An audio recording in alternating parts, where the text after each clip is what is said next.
Well, good morning and welcome to Frankly Speaking here on WYDC TV Big Fox. I'm your host, Frank Acom. We are broadcasting live from the Hesselson studio here on Marcus Street in Corning, and we have a lot to cover this morning. Did you happen to catch the White House Correspondents' Dinner? We're going to be talking about that. We've got a couple of New York State updates. First, let's go to some viewer comments. Hi, Frank. It just occurred to me, as you reported on the tax billionaire subject at the end of your show on Friday, it is obvious that for industries and businesses to grow, that money is needed. This fact, together with the socialist agenda to take that money away, thereby stifling economic growth and development, leads me to believe that this is a tactic, is an insidious and clandestine means by which to further these Democrat communists' agenda, namely to decimate our tried and true capitalist republic, the one which the writers of our Constitution intended, inclusive of all its freedoms and so forth. Comment from a different viewer. Frank, I would also make a, oh, no, from the same viewer, excuse me. Frank, I'd also like to make a comment in the form of a question. Given that the Democrats used to be pro-slavery, and I think against letting women vote, among other 180s, just to get votes, do you know if the Republican Party has ever taken such an extreme 180 on any historic position? I don't know. We'll leave that open for the viewers. Okay, on Iran. Iran issued a second warning to Ukraine yesterday following what Tehran said was an attack on a vessel in the Caspian Sea. Iranian officials claim the attack on July 25th triggered an explosion aboard the vessel, killing one sailor and wounding another, saying, quote, any attack on Iran always comes with a cost, and that remains true today. The U.S. and Israel are well aware of this. Ukraine, too, may soon come to understand that Iran does not let actions go unanswered, warning that the list of those who have miscalculated continues to increase. Iranian Foreign Minister Abbas Araghchi also blamed Ukrainian President Zelensky for the attack and said earlier Sunday that the incident cannot go unanswered. Now, Senator John Kennedy from Louisiana was on CBS's Meet the Press, and he said that President Trump likes to conduct daily strikes on Iran as he called for the U.S. to ramp up pressure rather than pause them to allow negotiations to continue. Kennedy said the U.S. should act quickly to accomplish its war goals as the conflict approaches 6 months, warning the president that previous daily attacks on Iran are just not working, saying, quote, the president likes the daily attacks. He believes that sometimes you have to kill a few chickens to scare the monkeys. I guess he said what we were all thinking. You have to kill a few chickens to scare the monkeys. Referencing the old Chinese adage. I don't think that's going to work with the Iranian leadership. These people are more than mildly insane. It's like dealing with the son of Sam or Charles Manson. Now, Trump has since paused the airstrikes in favor of diplomacy, but the president has threatened all-out war if Iran does not submit to his demands. Kennedy, however, insisted that diplomacy should not be the priority while Iran maintains its terror infrastructure, saying, I think we ought to tighten the sanctions on the sale of Iranian oil. I think we ought to continue the blockade and starve them out. I think we ought to bomb Pickaxe Mountain and try to reach what's underneath it. I don't think we ought to just cut and run. If we stand the pain of the rising cost of energy, we need to stay the course, at least for a few more months. Mike Wall, see, the media's coverage right now is that we don't have enough munitions. That has been the talking point for quite some time. Well, Mike Waltz, the U.S. ambassador to the UN, says that we have plenty of munitions for the Iran war. People that are leaking this nonsense deserve to be in jail, he said. He balked at the notion that U.S. strikes in Iran have drained America's arsenal and said that the war in Ukraine may have drained some U.S. supplies and the country has more than it needs to take on Tehran, saying, I want to be crystal clear. The U.S. military, and I've verified this every which way, has everything that it needs to conduct this campaign as effectively as it needs to be. I have to tell you, the people that are leaking this nonsense deserve to be in jail.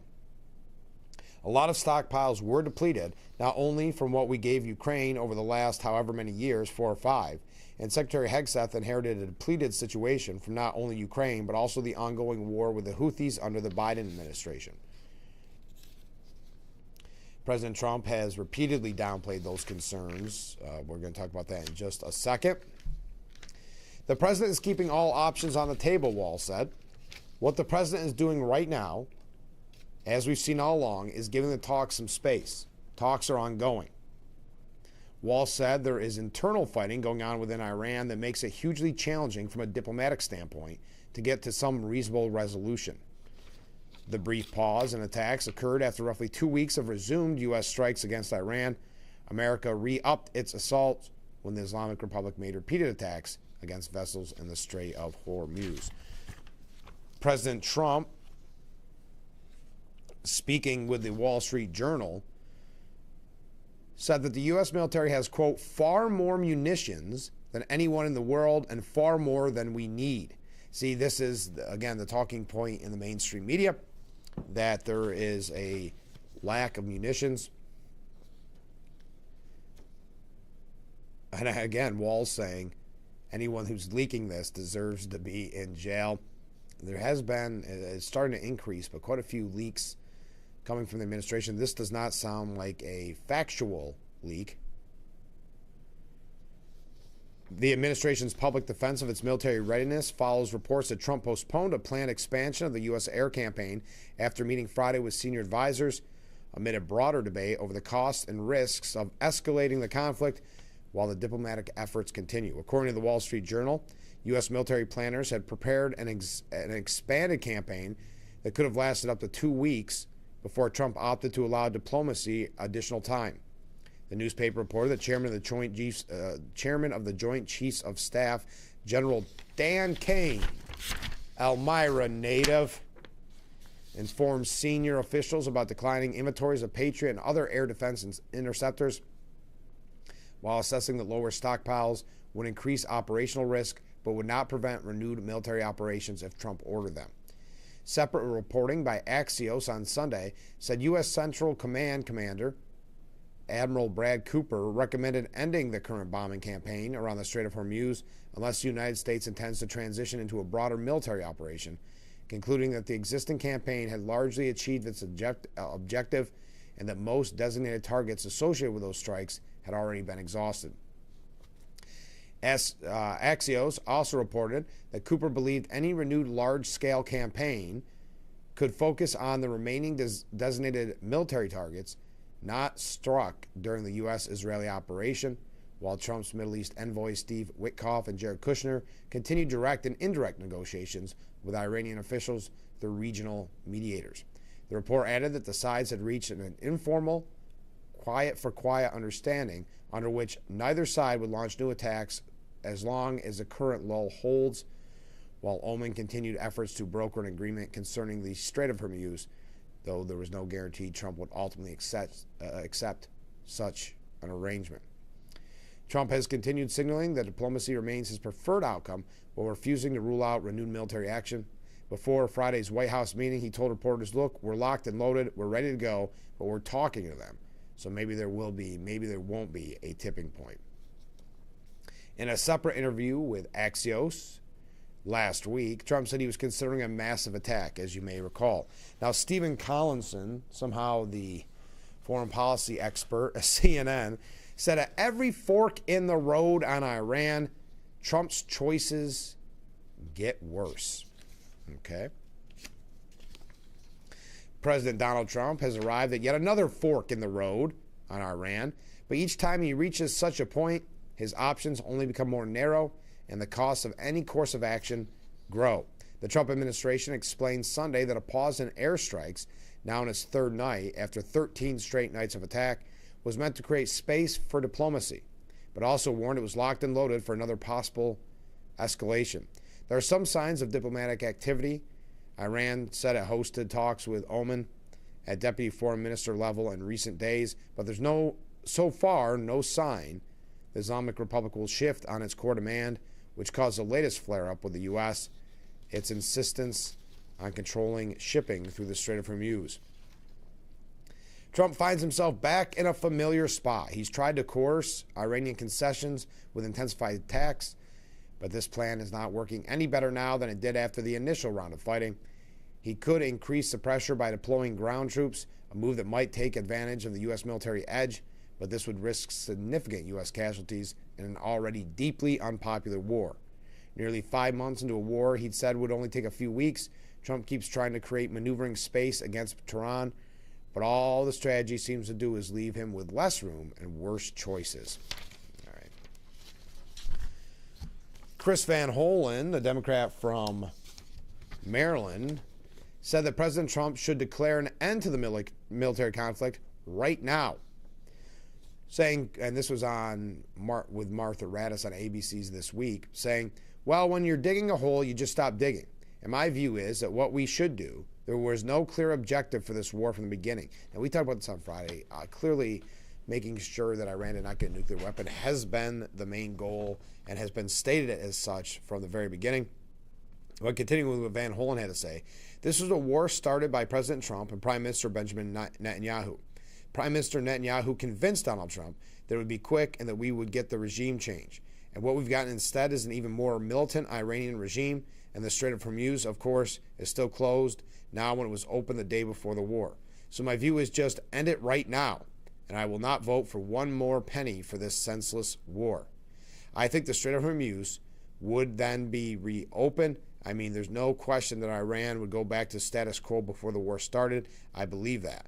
And that would show just how senseless this war is. But again, Donald Trump declared victory back in March, and so my view is end it. We had Pete Hegseth before the Appropriations Committee. Clearly, no strategy. And when you have no strategy, it's completely unfair to American troops to continue to put them in harm's way. Now, Chris Christie probably has delusions of running for president. Chris Christie is a prime example of the Republicans that get a lot of media coverage because they badmouth Trump and Republicans consistently. Well, he was on ABC's This Week. Again, I don't know how he's relevant. Former New Jersey governor, Chris Christie. But again, he's, to use that political term, the useful idiot that plays right into the hands of the far-left bias in the media. He said, look, there are no signs he's winning in Iran. And the Iranians have learned, as many of us in this country have learned, that the bluster is the bluster. How many times does he threaten to bomb them out of civilization? Bomb every power plant, bomb every bridge, and then he inevitably backs off. He thinks that this is a real estate deal. That if he blusters about someone else is looking at the property and you have to offer right now, and somehow they're going to do it. That doesn't work in international diplomacy. It certainly doesn't work with the Iranians. And I'll say this, Martha, the problem for the president and for my party right now is that the show is over. He can no longer distract from bad decisions with his charisma and his speaking. And the best example of that is the two speeches in the last week, the speech on election integrity and the speech on Friday night at the Correspondents' Dinner. No one is paying attention anymore. They are bored with the act. At times on Friday night, it seemed like he was even bored with the act. And the Iranians notice all of this, and they're not going to take him seriously. And that has got to be incredibly frustrating to a president who all he cares about is the people, that people take him seriously. So the Trump show is over. No one is paying attention to President Trump anymore, according to Chris Christie. So there is your Iranian updates. I do want to talk about the White House Correspondents' Dinner. Did you happen to catch it? I did watch it. Quite lengthy, quite kind of a long event, but I'd love to hear your thoughts on that. Oh, as a reminder, on Wednesday, we're going to be talking with Steuben County Sheriff Jim Allard. On Thursday, Hornell Mayor John Buckley. So make sure you tune in for that as well. We've got a couple other guests. So you have to tune in every single weekday morning starting at 6. All right, let's take that short break. We're just a tad bit late. We'll be right back after this.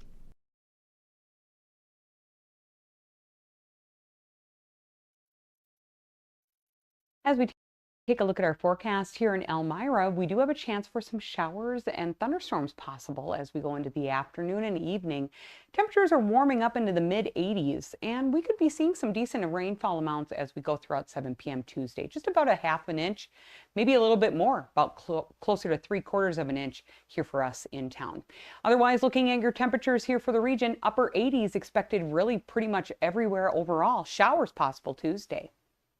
Hi, this is Tom Witzel, owner of Hesselson's in Amara Heights. At Hesselson's, we care about your well-being and overall health, whether it's relieving stress, muscle recovery, increasing circulation, or just revitalizing the body. Hesselson's now has 2 complete line of infrared and traditional rock saunas in our new and expanded showroom. Come in today and see why owning a sauna is a start of your new healthy lifestyle. Hesselson's is still locally and family-owned and operated in Amara Heights. After 70 years, it's still fun to poke in the corners at Hesselson's. Month after year after year, even decades, you've paid into the insurance system. You've done your part. But when you're seriously injured in a car accident or another tragedy, that system turns its back. Insurance companies care more about pumping up profits and stock prices than paying for your medical bills, your lost wages, or your recovery. At WYDC Injury Law, we fight to make them pay what's fair.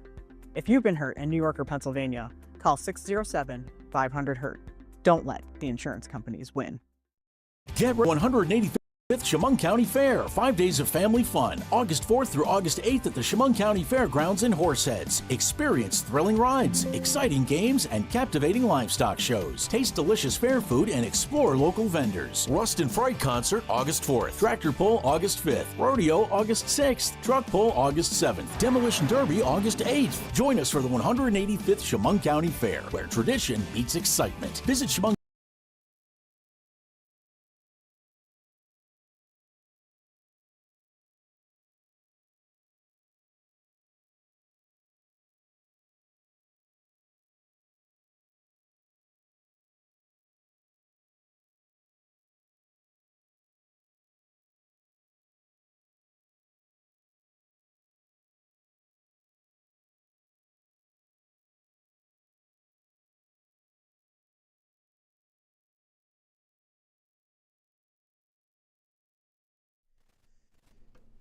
The Frankly Speaking Roof Cam, brought to you by Boss Security in Horseheads. Contact them today for all your business and home security needs. We are back broadcasting live from the Hesselson studio here on Market Street in Corning. Realized that I did not have something set up properly here, so we're going to get to that. Going to fix that live on the air. All right, keep those waves, keep those comments coming in. Something interesting here. The WNBA refused to wear the patriotic USA 250 patches during its All-Star game on Saturday, becoming the only major American pro sport to reject the patch. When the patches were first proposed, WNBA treasurer Brianna Turner raised eyebrows when she suggested that the patch should be rejected over slavery, and said in a post on X that, quote, no WNBA player would have been free 250 years ago. The majority wouldn't even have had their freedom 100 years ago. Turner's sentiment spurred a, quote, discussion in the league, and WNBA officials then refused to say one way or the other if the patches would be worn for the July 25th game. Ultimately, and without any official explanation, the patches were rejected from the game. The Los Angeles Aces forward extended attacks on the U.S., went on too. In another post, she wrote, quote, we are some of the most elite female athletes. 250 years ago, we would have been breeders or in the fields working all day. So be serious. Be so serious right now. With all the bad-mouthing in the United States, it's hard to understand why Turner would have played for Team USA at the 2012 FIBA Under-17 World Championship, the 2013 FIBA Under-19 World Championship, and the 2014 FIBA America's Under-18 Championship.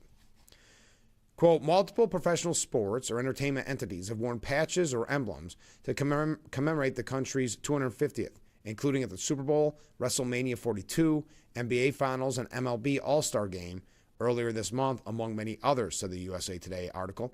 The patches were in partnership with a nationally nonpartisan and congressionally backed America 250 organization, with celebrations and events happening throughout the year. America 250 is separate from President Donald Trump's Freedom 250 initiative, which has received intense scrutiny from Democratic lawmakers as it celebrates the nation's independence. The WNBA initially said that the patches would be worn during the WNBA All-Star Game, but when game day came, the patches did not appear. The league remained silent on why they were rejected. All the league would say just before the game was that the decision on the patches had not been finalized. Quote, like other major sports leagues, we are exploring how best to commemorate the country's 250th anniversary. Nothing has been finalized at this time, the league said 9 hours before tip-off. Ultimately, Caitlin Clark's side, Team Spoon, beat their opponent's Team Coop in a 129-122 final. Brianna Turner was not chosen as one of the players with a good enough record to participate. So again, WNBA declines to wear the USA 250 patch during the All-Star Game. Last week, we had a lot of discussion about the Smithsonian. President Trump has ordered signage warning visitors of, quote, inaccurate information at the Smithsonian. The president ordered Friday that warning signs be placed in front of the Smithsonian's National Museum of American History to inform visitors of the inaccurate information presented in the museum. The executive order comes after a White House report released July 4th, claiming the museum cannot be trusted to tell America's story honestly and in a way that is inspiring, unifying, and worthy of our great republic. Trump said in March that he intended to force changes at the Smithsonian Institute, signing an executive order that sought to target federal funding for programs that present divisive narratives and improper ideology. In his order on Friday, Trump wrote that, quote, the Smithsonian leadership does not present American history as a shared national inheritance to be taught and celebrated, but instead views American history as a prime tool to advance ideas of social justice and the radical transformation of our society. He wrote that leadership of both the institution and of the museum, quote, cannot be trusted to tell America's story with honesty and gratitude. Trump directed Interior Secretary Doug Burgum to work alongside the National Park Service to install temporary signage along the NPS-maintained sidewalks and walkways used by the public to access the museum. The signage will inform visitors of the July 4th report and Trump's demand that the report findings be enforced in accordance with his March 2025 executive order. Trump said that the signage will correct inaccurate information presented in the media or in the museum and direct visitors to locations and resources for accurate information regarding America's history. The Smithsonian has declined to comment on this executive order. Smithsonian Secretary Lonnie Bunch defended the institution's work in an email to NBC News earlier this month, writing that the White House's report is not a fair characterization of the work and totality of the National Museum of American History. At the Smithsonian, our work is driven by scholarship, accuracy, and an uncompromising commitment to tell the fullness of America's story. Now, Doug McKinnon says, contrary to what some of the right might believe, we are not winning the war against DEI placements and promotions, and we are not winning the war against the greater woke ideology. Both have been placed in faux hibernation by a far left playing the long game. Actually, the game may not turn out to be long at all. Many on the left are planning to double and triple down on the woke game plan should the Democrats take back the Congress in November and the White House in 2028. Should you need a very recent reminder of how insidious and embedded DEI appointments combined with the woke ideology can be, I encourage you to watch the smug and condescending testimony given by National Museum of American History Director Athea Hardig in response to a number of sane and pragmatic questions asked of her by Congressman Brandon Gill of Texas, while Gill put on a masterclass on exposing merit and nation-destroying wokeism. I can assure you that the seemingly self-righteous and arrogant Hardig was mentally drumming her fingers while thinking, we are going to wait you and the Trump administration out and then reinstall woke and DEI across the government and private sector spectrum. One of the most dangerous programs Congressman Gill exposed was something called the Mass Action Toolkit, MASS standing for Museums as Sites for Social Action, a far-left anti-Trump propaganda narrative created by museum professionals around 2017 to turn their workplaces into hubs of woke activism and resistance. The Smithsonian staff heavily promoted it as part of their DEI initiatives. The obvious question that becomes how best to combat a war that we are losing. First, acknowledge we are losing. Next, see the strategy of the left for what it is. They're playing the wait you out game. Next, pick high-profile battlefields subverted by the left and decisively win back that terrain. And with that strategy in mind, I can think of no better place than the Smithsonian. The Greater Museum of the American People has been deeply infiltrated by the left. They have, year by year, step by step, turned into a toxic cauldron for social justice. President Trump has the power to help reverse that. While he can't directly appoint someone as the head of the Smithsonian, he can exert sustained pressure on the 17 Board of Regents that made it happen. And he does need to make it happen as fast as humanly possible. To millions in our nation and billions around the world, the Smithsonian Institute is the face of America. It hosts over 20 million visitors per year while also, quote, educating over 20 million students per year.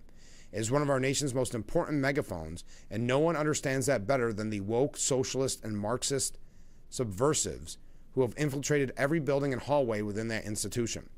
They view the Smithsonian Institution as one of the greatest tools at their disposal to indoctrinate American citizens and global visitors against the values and traditions first articulated by our founding fathers and then outlined in our founding documents. I say that as one who authored a book titled The 56 Liberty Lessons from Those Who Risked All to Sign the Declaration of Independence, a book with the express purpose of protecting our founding fathers from the smears and cancellations by the left. But I also say that as one who, as with the fight against wokeism and DEI, believes we are losing the battle to protect the names and reputations of men such as Thomas Jefferson, Benjamin Franklin, and John Adams, just as we are losing the battle to prevent the far left from erasing and then reinventing our shared American history.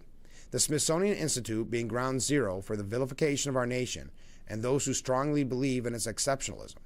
It is for that reason that I believe we need a high-profile America First name to take over that institution and proclaim the cancellation of our founding fathers and the reinvention of our American history ends today.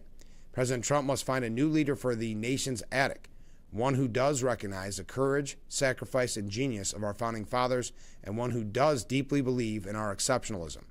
An American patriot who will step into the Smithsonian Institution and on day one begin to throw out the far-left garbage filling every nook and cranny of those buildings. He or she should do it as if our very future depends on it, because it does. All right, there we go. We got to take a short break. Yes, my chair is sinking. We'll be right back with Frankly Speaking after this. This year, WYDC is bringing you 25 New York Mets games free over the air this spring and summer. No fees and no subscription services. Tune into WJKP 48.2 to watch the New York Mets this MLB season. Let's go Mets! Give kids time. Just 5 minutes a day. Ask them how they're feeling. And listen. After having arthritis for 30 years, I did want to work and keep working until my retirement age. The feet problems I had just made it impossible. The team was excellent. They go through everything step by step, help you right along the way. And after surgery, here I go again. We're back out. Moving around again is just amazing. And I'm very much appreciative of the care I received. It was exceptional. Live a carefree, engaging lifestyle at Apple Ridge Senior Living, where exceptional is the standard. It's time to redefine your future. Pursue your passions and make meaningful connections. Enjoy an inclusive and customizable senior living experience. Everything you could want, more than you expect. Visit appleridgeseniorliving.com. and schedule your tour today. You make everything harder. You're a pest. Nobody wants you. Nobody likes you. You are just full of raising questions and never having an answer. If I can face MS, I can face anything. A cure for me would be to go back to where I was. A cure would stop you dead in your tracks. And when we get you, it's going to be a great day. It ends here. MS ends with us.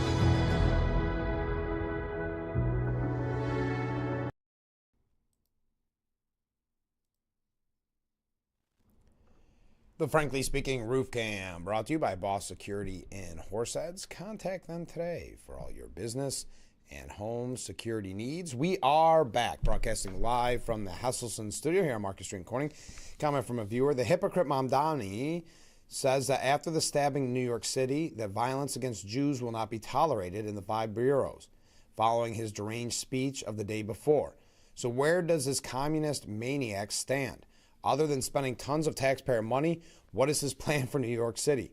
He says one thing or another, but it is obvious, and thinks and embraces the total opposite. Yes, we're going to actually talk about that here in just a little bit. We've got quite a few things here about the Democrat Socialists of America. But first, I asked the question, did you happen to watch the White House Correspondents' Dinner? I did. I got most of it. Now, CNN commentator Van Jones offered words of unlikely praise to President Trump's attendance at the White House Correspondents' Dinner.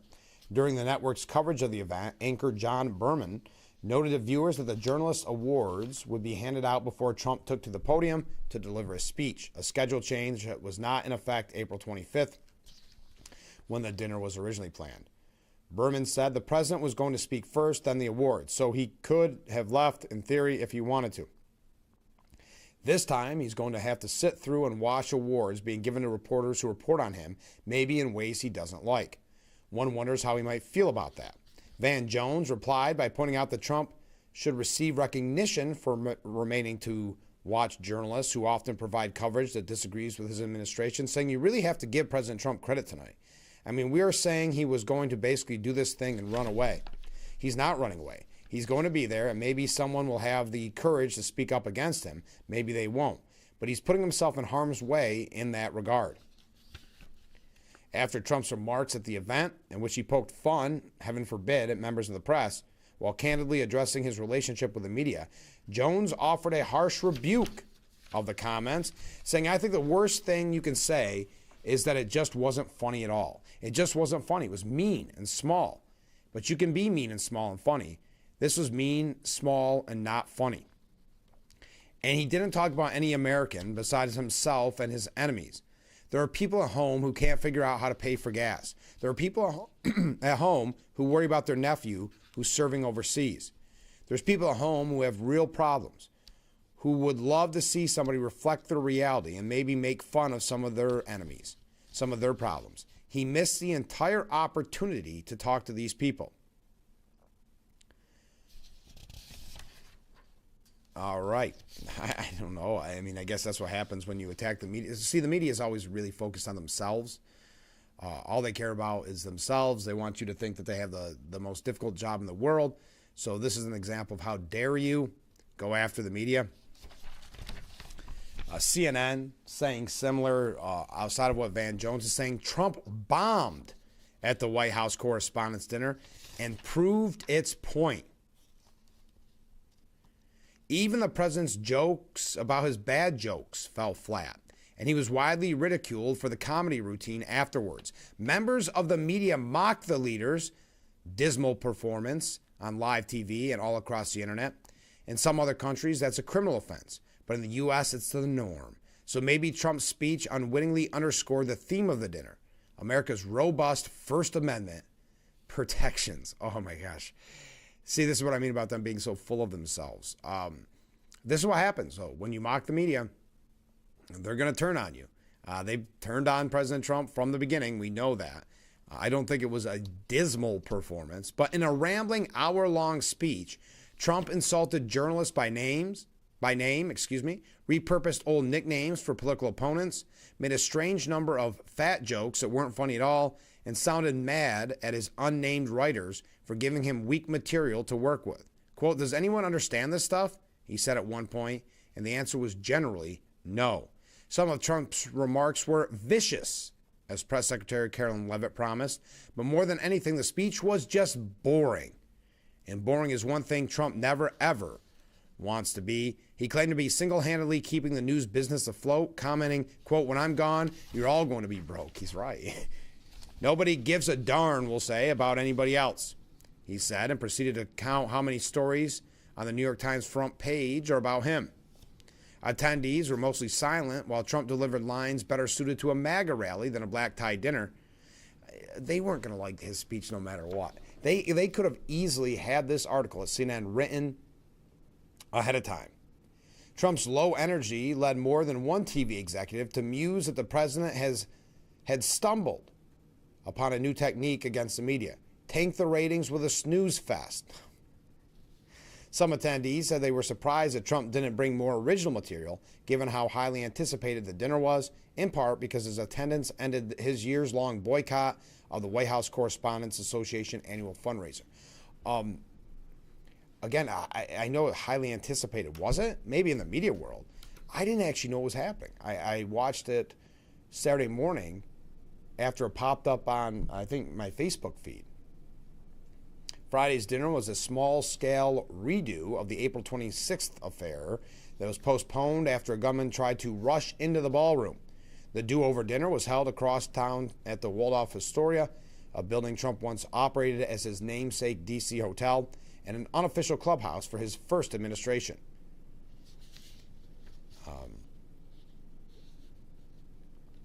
I don't know. Do we want to go through any more of this? Yeah, I'm not going to go through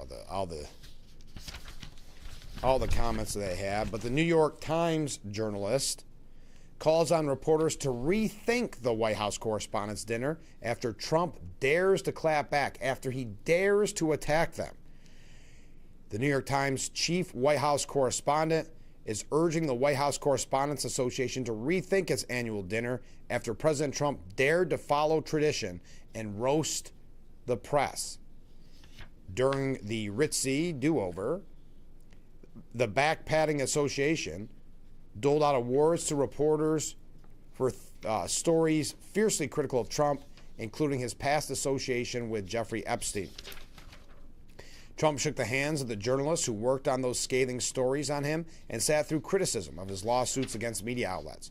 But the president eventually fired back with jabs at his own on the press, as his predecessors have been doing for years.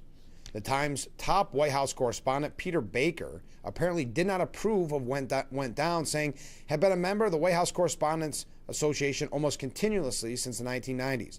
Our mission is to defend the First Amendment rights of White House correspondents to report on the president without fear or favor.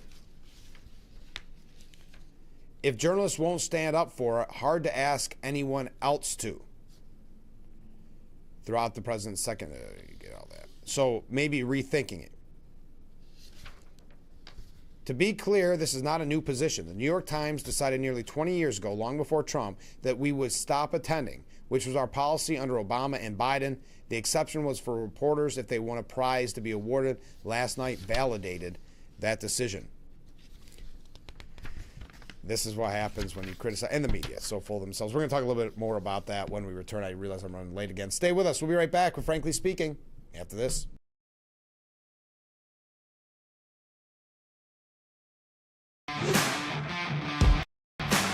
Make this the summer Jeep event you've been waiting for. Save over $7,200 on all new 2026 Jeep Wrangler 2-Door Sports. Don't miss the Make This the Summer Jeep event. Drive home your new 2026 Jeep Wrangler today. Chilson Wilcox, selling cars a different way, the right way. Adventure starts here. Hurry in! When they're gone, they're gone.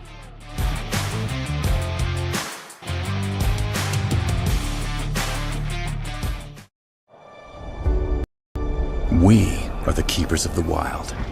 America's original and most invested conservationists. For more than 80 years, we've been committed to conserving wildlife and the natural landscapes that define our nation. From rugged alpine ridgelines to peaceful tall grass prairies, we've supported the conservation of more than 36 million acres of American wildlands. Our funding has led to cleaner water, fresher air, and improved wildlife habitat. From abundant fish and waterfowl populations to robust deer and elk herds, nothing is more important than maintaining wild spaces for adventurers to explore and wildlife to thrive. We are America's hunters and target shooters, stewards of the American outdoors.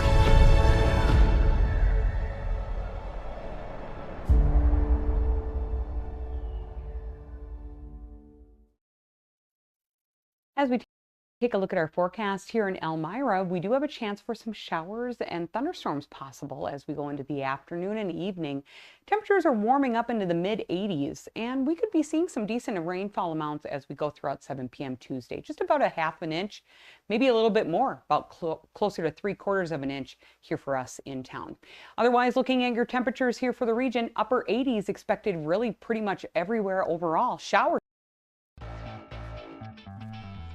The Frankly Speaking Roof Cam, brought to you by Boss Security in Horseheads. Contact them today for all your business and home security needs. We are back, broadcasting live from the Hesselson studio, talking about the White House Correspondents' Dinner.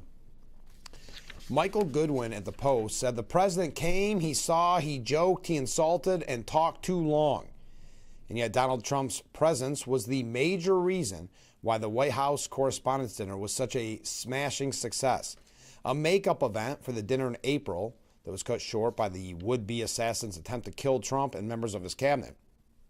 Friday's version turned out to be far better and much more meaningful than the original would have been. The reason is that the near tragedy in April inspired the second try as a unifying event and a living testament to American exceptionalism. Indeed, when this president and the nation's major media group actually agree on something, as they did Friday, it's breaking news and time to stop the presses.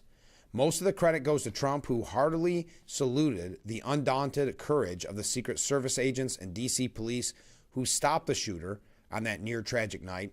He also managed to pull off the impossible by getting the 700 journalists and others in the hotel ballroom to stand and applaud security officers and our military. Given that most journalists are left-wing Democrats and members of the hate Trump rabble of DEI and defund the police, getting them to participate in the salute was no small accomplishment.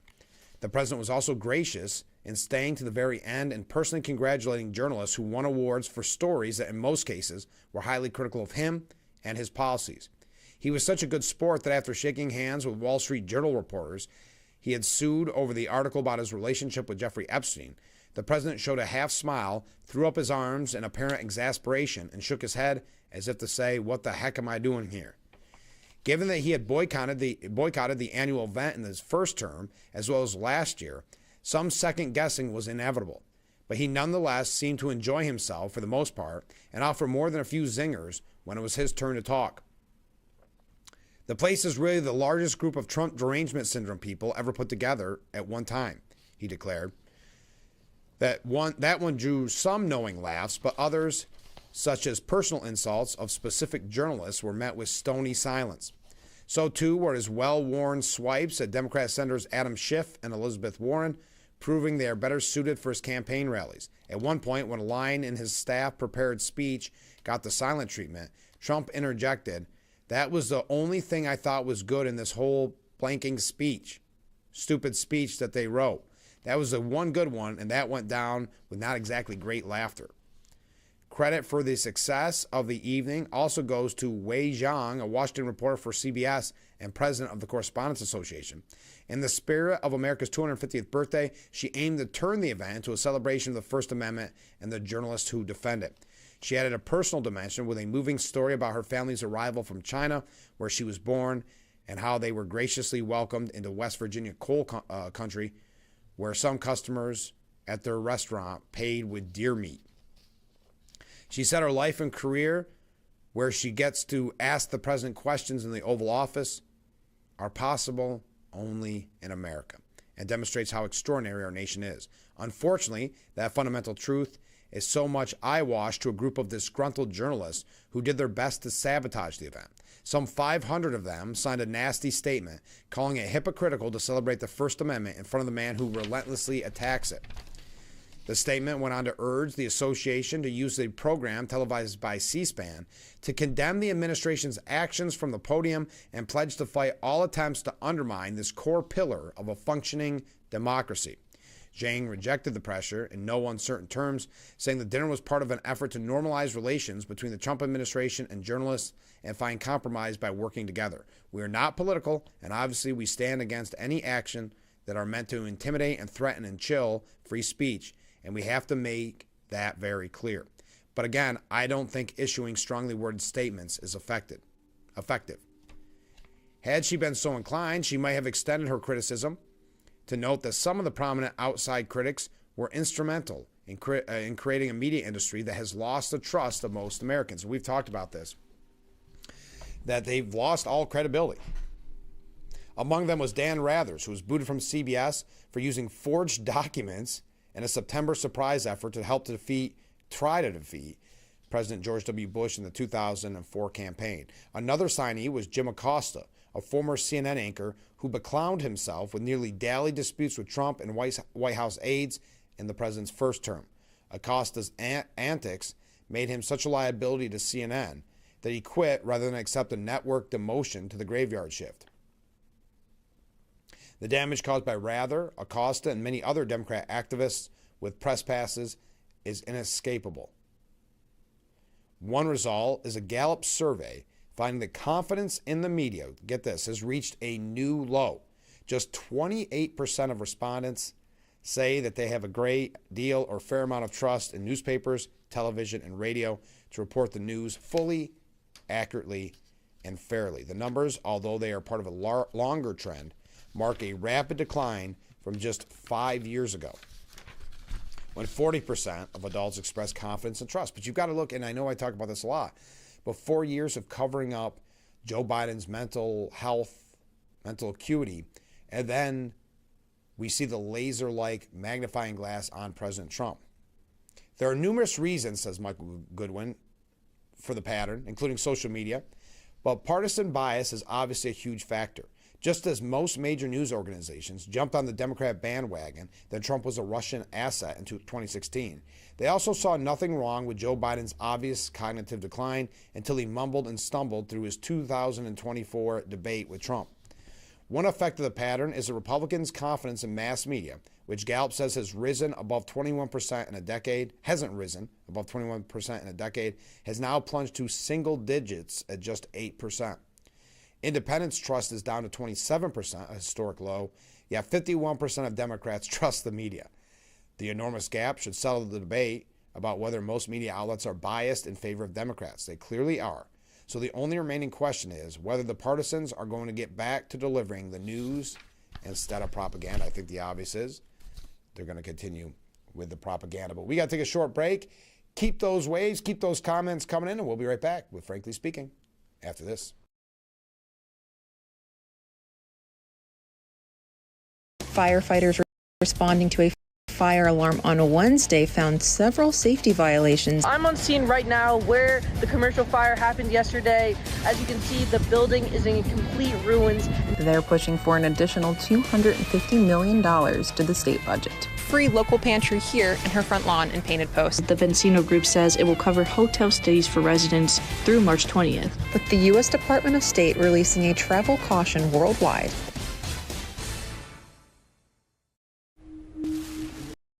I had to pack up all my things.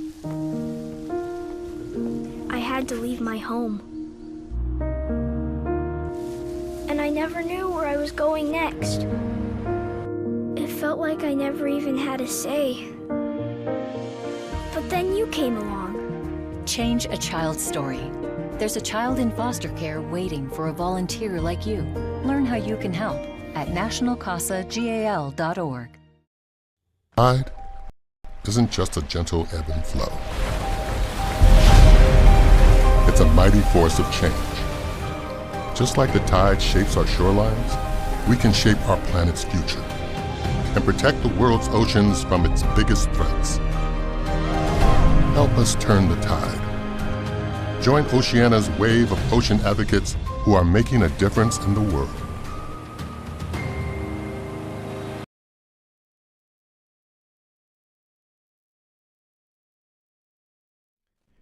The Frankly Speaking Roof Cam, brought to you by Boss Security and Horseheads. Contact them today for all your business and home security needs. We are back, broadcasting live from the Hesselson studio.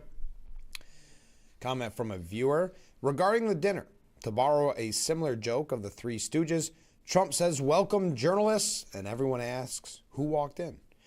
All right, we've got the head of the New Jersey Republican Party claims that many more non-citizens were illegally registered to vote between 2023 and 2024 than the 6,600 reported last week by Democrat Governor Mickey Sherrill. GOP chairwoman Christine Hanlon on Sunday said Sherrill's figure was just the tip of the iceberg in an emerging scandal. And we talked about this on the program last week, my feeling is that she was trying to get ahead of this.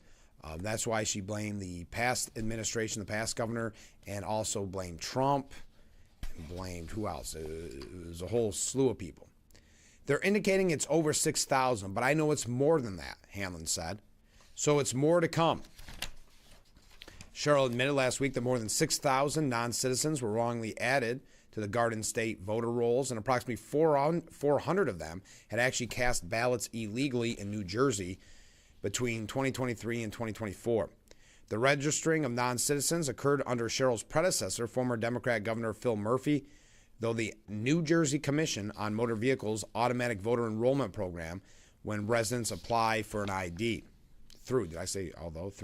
Wow, that is something we've been talking about for a long time. They admitted non-citizens were on the voting roll. The Justice Department has launched a probe into the troubling situation, while state officials and a software vendor blame each other over the scandal. Sherrill's team has tapped an independent firm, CSG Law, to investigate the fiasco as well. Sherrill claimed a serious software error in the state's motor vehicle system involving French tech company IDEMIA caused a mishap, but if you recall last week, IDEMIA said absolutely not, it had nothing to do with them. And keep in mind, because people have mentioned this on the program, New York uses that same software company.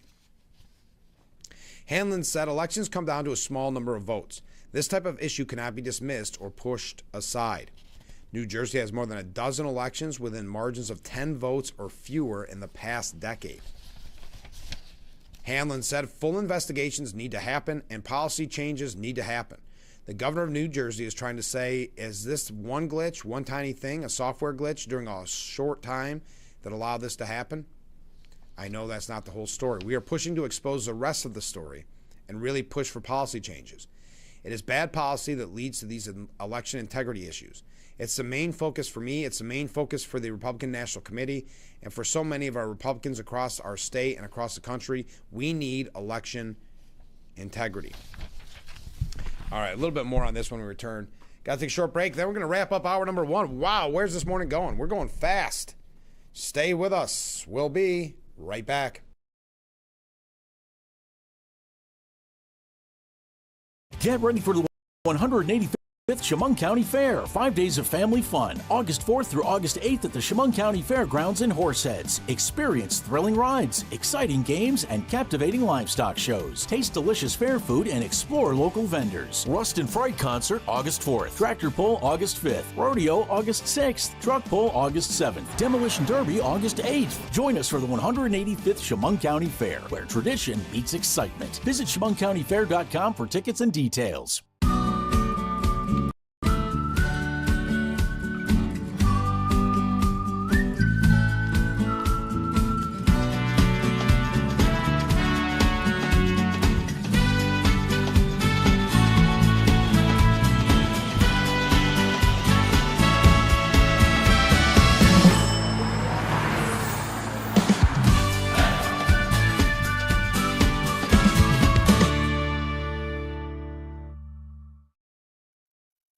As we take a look at our forecast here in Elmira, we do have a chance for some showers and thunderstorms possible as we go into the afternoon and evening. Temperatures are warming up into the mid-80s, and we could be seeing some decent rainfall amounts as we go throughout 7 p.m. Tuesday. Just about a half an inch, maybe a little bit more, about closer to 3/4 of an inch here for us in town. Otherwise, looking at your temperatures here for the region, upper 80s expected really pretty much everywhere overall. Showers.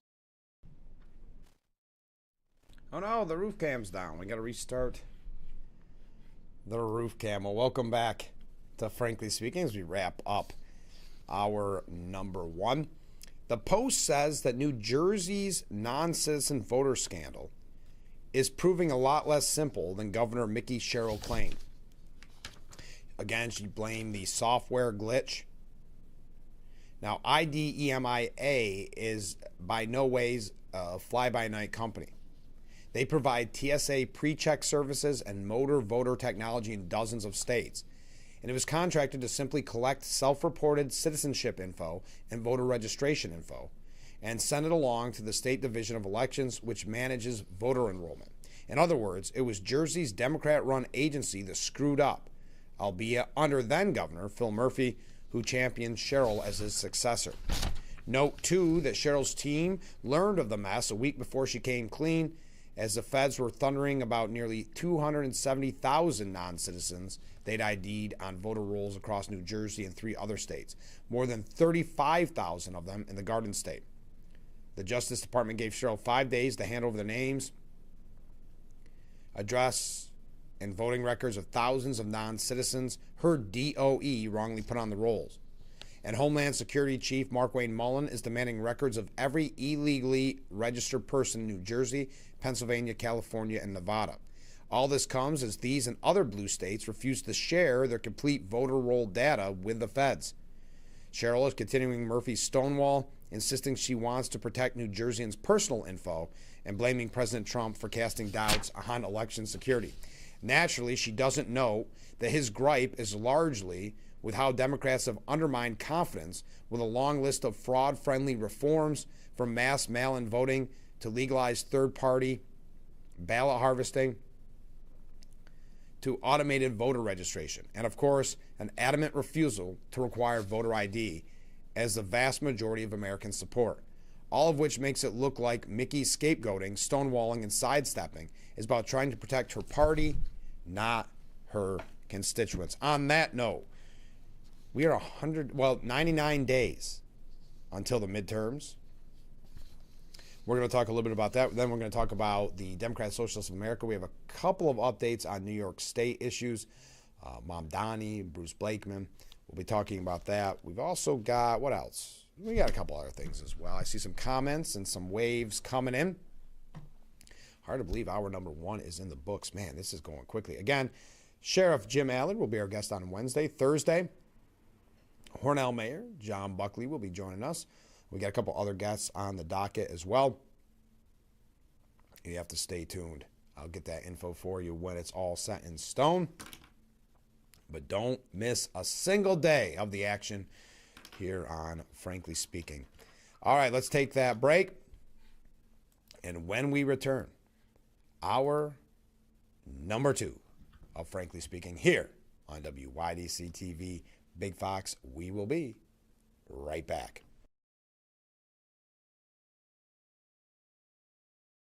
When you're online, don't forget to visit our Facebook page at Big Fox News. Catch up on news from the Twin Tiers and hear about local events. All on Facebook.com/Big Fox News. I had to pack up all my things. I had to leave my home. And I never knew where I was going next. It felt like I never even had a say. But then you came along. Change a child's story. There's a child in foster care waiting for a volunteer like you. Learn how you can help at nationalcasagal.org. Live a carefree, engaging lifestyle at Apple Ridge Senior Living, where exceptional is the standard. It's time to redefine your future. Pursue your passions and make meaningful connections. Enjoy an inclusive and customizable senior living experience. Everything you could want, more than you expect. Visit appleridgeseniorliving.com and schedule your tour today. This year, WYDC is bringing you 25 New York Mets games free over the air this spring and summer. No fees and no subscription services. Tune into WJKP 48.2 to watch the New York Mets this MLB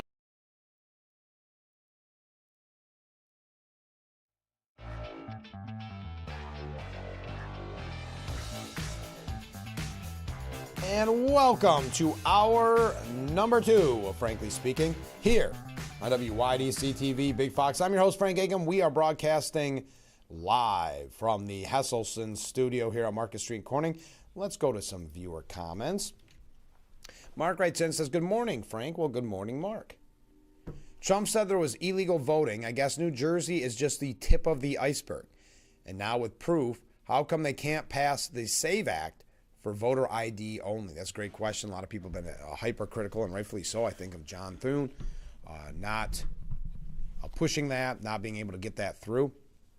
Comment from a different viewer. If it wasn't for Trump bringing up voter fraud in our elections, we would have never known that non-citizens were voting in our elections.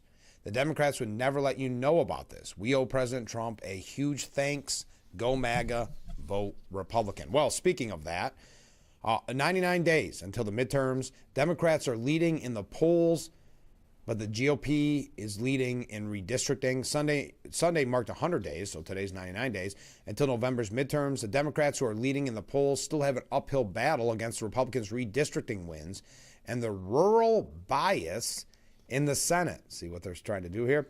Again, they want to expand the Senate. The battle to control Congress is heating up, with Democrats leading in the polls, but the outcome still is in doubt after Republicans gain more from the redistricting battles. Republicans hold slim majorities in both the upper and lower chambers of Congress, while polls suggest a possible victory by Democrats in November. An Emerson poll revealed an 11 percentage point lead by Democrats on the generic ballot, 53% compared with 42% favoring Republicans, as President Trump's approval rating lands at 39%. However, other polls show a much closer race. In a Washington Post Ipsos poll released Thursday, voters said they were more likely to vote Democrat if the U.S. House of Representatives race were held today. This was only by a 3 percentage point lead of 48% Democrats, 45% Republicans. This is a slightly closer margin than when the same poll was conducted in April, when 49% of voters preferred Democrats and 44% selected Republicans. The president's endorsement power in Republican primaries remains strong with a recent sweep in Arizona. Trump's endorsed congressional nominees so far have won every primary, according to data from Ballotpedia, reviewed by USA Today, and his power will continue to be tested in coming weeks. Trump's success as ousting incumbents was on full display when Trump-endorsed Republican opponents beat Senator John Cornyn, Bill Cassidy, Tom Massey. Well, according to Liz Goodwin, I think this is Wall Street Journal. I could be wrong. Republican pollsters and political groups are raising the alarm that their party faces a listless and demotivated base ahead of November's midterm elections. And we talked about this a lot last week, and that is one of the major concerns, that Republicans just don't have the excitement to go out and vote. They've given Republicans the House, the Senate, and the White House, and things are still not being done. You have people like Massey and others that lost that are kind of flies in the ointment, and it's frustrating. So they, I guess what's the term, they debate whether to even go out and vote in the midterms. This is a serious problem, that apathy. A raft of discouraging data from polling, door knocking, and focus groups is unsettling Republicans as their party heads into a midterm election, and should be challenging no matter what, given President Trump's low standing in the polls. The lack of enthusiasm is reaching deep into Republicans' loyal base, spreading to the party's most consistent voters who have shown up to vote in all the past 4 primaries and general elections. This new issue with the base adds to the party's more enduring problem of turning out less frequent voters who support Trump but often skip midterm elections. About 1 in 5 reliable Republican base voters are at risk this November, according to Nathan Nascimento, executive director of AFP Action. Those voters in Iowa, Ohio, North Carolina, Montana, New Hampshire, and Michigan are either saying they may stay home or are weighing voting for Democrats, according to their data, which is based on polling and extensive efforts to engage targeted Republican voters by knocking on their doors. The voters are primarily worried about inflation and the economy. The group has found that reaching these voters at the door usually moves them toward Republican candidates, or at least away from the Democrat ones and towards undecided. The 20% of Republican base voters the group sees this issue with does not take into account low propensity conservative voters who tend to turn out in general election years to support Trump but skip other elections. Motivating those Trump voters is a separate issue Republicans face in November. We have a high propensity base problem, they said. Washington Post and Ipsos show that Democrats have a 10 percentage point advantage over Republicans among voters who say they are absolutely certain that they will vote in November. It's not that Democrats are outperforming a top-line number that we'd expect. It's that Republicans are underperforming. Men under 40 is the group that is at most risk among Republican voters, saying they have concerns about the economy and prices. The group proved pivotal to Trump's 2024 election victory, which included a sweep of some of the same battleground states holding critical elections this year. The decline in support among those voters may change closer to the election. Once more people tune in, Republican strategists suggest, and Trump's unprecedented redistricting efforts have also sought to give the party a structural advantage that could mitigate GOP losses. Natalie Baltzar, a spokeswoman for the Republican National Committee, said Republicans are united, on offense, and armed with our largest war chest in party history because voters are energized and understand what's at stake in November's election. And that ties in. Did you see what's happening in the Democrat Party? We've got a lot with the Democrat Socialists of America and all that, but Ken Martin, now there's a piece of the New York Times. He's the DNC boss. He's the one that took to that phone call and was crying because other people were getting more attention than him. He furiously threw his phone at the desk of an aide in a fit of rage earlier this month as he deals with mounting pressure over the DNC's financial woes. This is what the New York Times is reporting. They said inside the phone-throwing drama at the troubled, broke Democrat Party, the Democrats should be well positioned to make gains in this year's midterms, but inside party headquarters, every week brings paranoia, worries about money, and on occasion, emotional eruptions. And that seems to be a common trend. Isn't that similar to what the candidate in Maine did that took over for Graham Plattner after the accusations of rape? That the candidate now, that Troy Jackson, threw a water bottle at a woman? Anyway, Martin's angry outburst prompted a complaint from the junior staffer to Human Resources, which met with the DNC boss to discuss his conduct. The unsettling outburst came ahead of the high-stakes midterm elections, as the remarkably, get this, cash-strapped Democratic National Committee is relying on a $15 million loan, its largest ever off-year borrowing, that saw the committee put its D.C. headquarters and other assets as collateral. Quote, this is not new. The loan documents were publicly released in November, and the DNC's building was also used as collateral in our prior line of credit in 2019, 2018, 2014, and many other years. The committee declined to comment on Martin's alleged outburst. The DNC has $16.3 million cash on hand at the end of last month, well below the $18.5 million in debts and loans it has on the books.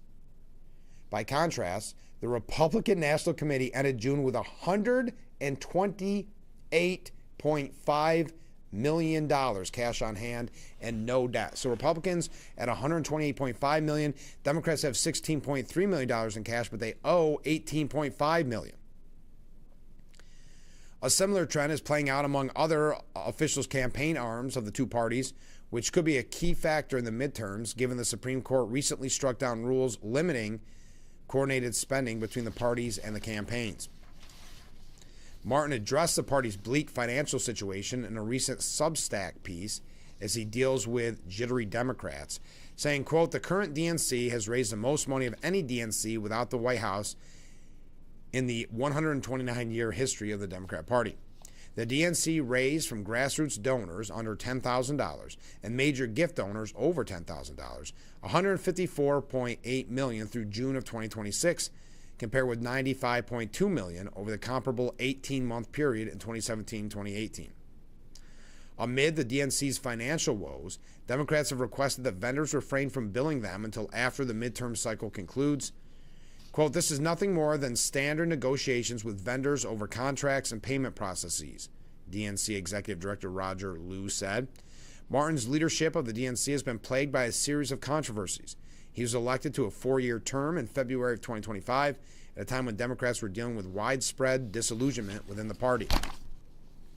The mood at the time was somber after Democrats got crushed in the 2024 election. Right off the bat, Martin had to deal with controversies over former DNC Vice Chairman David Hogg actively meddling in primary contests while sitting in a leadership role with the party apparatus. Then, back in the spring, Martin faced a firestorm over his resistance to releasing the DNC's autopsy of the 2024 election. After he caved and agreed to release it, he faced backlash over its errors and lack of completeness. Martin has reportedly grown paranoid and frustrated with the leaks and negative press he's endured after the series of criticisms. It makes me mad when I see leaks out of this building, Martin fumed to staffers. No more of that blank, no more. My success is your success. So the weaker I am, the weaker all of you are. Privately, Martin has reportedly joked about how long he will last as the DNC's boss, given the controversies. Earlier this month, ahead of the meeting with Hakeem Jeffries and Chuck Schumer, Martin got assurance that they weren't planning to push him out, per the report. Martin's term ends in 2029. So the phone-throwing drama at the troubled and broke Democrat Party, those numbers are staggering. The DNC, $2 million in debt, while the Republican National Committee has $128.5 million cash on hand. Donna Brazil, a veteran DNC member who has twice served as acting party chair, said Ken needs help, H-E-L-P. And if he's reluctant to say it, I'm here to help him ask. It's hard. It's very difficult.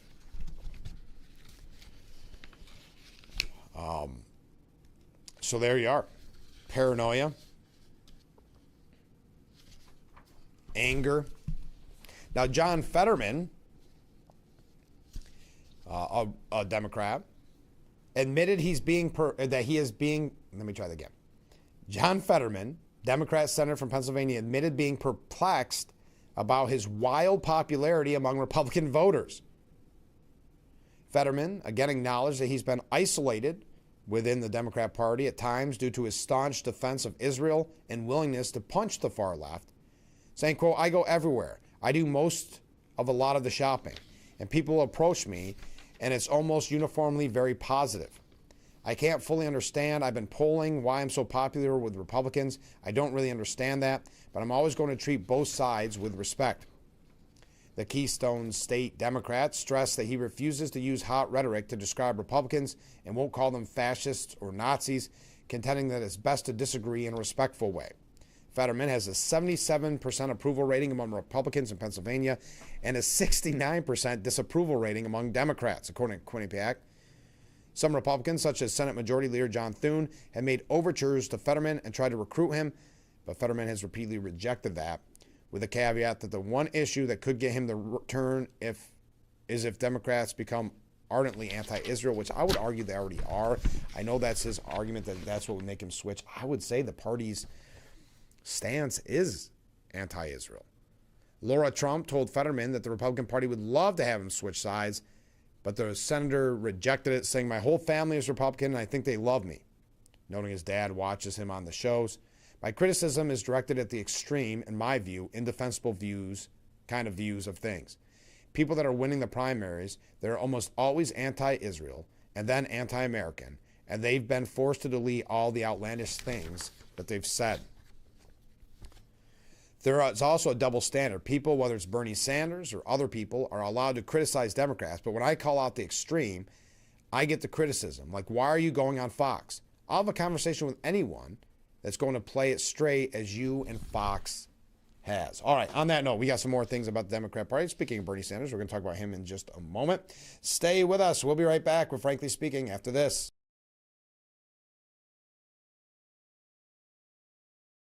What better way to start or end every day than relaxing in your very own Hesselson's hot tub? Massage therapy, relaxation, stress reliever, pain management, soothing muscles, or just spending time with a loved one. Hot water therapy really does make every day better. Hesselsen's has been a part of this great community for over 70 years, still being locally owned and operated. So make the drive to Hesselsen's and start making your path to a better life today. And after 70 years, it's still fun to poke in the corners at Hesselsen's.